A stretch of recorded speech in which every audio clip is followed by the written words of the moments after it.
Vadodara municipal corporation સંચાલિત fire emergency સર્વિસીસમાં જે ગયા મહિને કેટલાક emergency rescue vehicles rescue equipment માટેનો જે ઓર્ડર કરવામાં આવેલો હતો 2 મહિના પહેલા,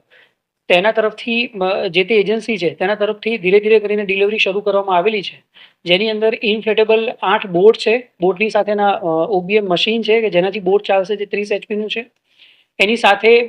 જે અંદર 6 જણની કેપેસિટીની સાથેની જે બોટ છે, તો એ લોકોને પહેરવા માટેના જેકેટ છે. એ લોકોને રેસ્ક્યુની કામગીરી સપોઝ કરવાની થાય છે અથવા તો બોટની કામગીરી દરમિયાન કોઈને બચાવવાનું થાય છે, તો એના માટે ઇમરજન્સી પોઈન્ટ ઓફ વ્યૂ જે બોયા આવે છે, લાઈફ બોયા, તેની ક્વોન્ટિટી એની સાથે છે. પ્લસ સપોઝ આ પાણીનો પ્રવાહ વધારે હોય છે અને એ વખતે કોઈની કોઈ વસ્તુ ત્યાં જો પાણીમાંથી ટકરાઈને જે તે અંદર વ્યક્તિ બેઠેલા જેને વાગે નહીં અને એને હેડ ઇન્જરી ના થાય, તેના સેફટી પોઈન્ટ ઓફ વ્યૂ ત્યાં સેફટી હેલ્મેટ તેમ કહીને અલગ અલગ કીટ આપેલી છે. પ્લસ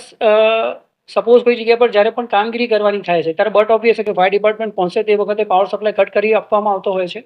જીબી તરફથી. એલ્સ અમે લોકો ત્યાં કટ કરી લેતા હોય છે power supply safety point of view. તે વખતે અંધારામાં કામ કરવાનું ના થાય, તેમજ જે ધુમાડો છે તેની અંદર પ્રોપર વિઝિબિલિટી મળી રહે, તેના માટે કરીને હાઈ ડેન્સિટી વાળી જેનું હાઈ લક્સ છે તેવા કેટલાક જે જનરેટર થ્રુ જે લાઇટ માસ્ક છે તેની પણ અમે લોકો ત્યાં ખરીદી કરીને અત્યારે સ્ટોર ખાતે મટીરિયલ અવેલેબલ છે. તેની સાથે સાથે કેટલીક રેસ્ક્યુની કામગીરી દરમિયાન જે મેન્યુઅલી કેટલાક ટૂલ્સ છે